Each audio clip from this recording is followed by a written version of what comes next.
Kenapa sih kucing mendengkur? Pertama, mendengkur itu pertanda kucingmu lagi senang dan nyaman.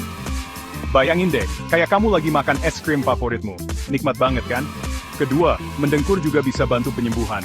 Betul, frekuensi getaran dari suara mendengkur bisa mempercepat penyembuhan tulang dan luka sifus. Keren banget ya? Ketiga, mendengkur bisa jadi cara kucing mengurangi stres. Jangan salah, kucing juga bisa stres loh. Mendengkur ini membantu mereka rileks dan tenang. Oh iya, jangan lupa, mendengkur juga bisa bikin kita, para pemilik kucing, merasa tenang dan bahagia. Saling menguntungkan kan? Jadi, kalau kucingmu lagi mendengkur, pay-tip, nikmati aja momen itu. Itu pertanda dia lagi senang, sehat, dan merasa aman di dekatmu. Seperti kata pepatah, kucing senang, hidup pun tenang.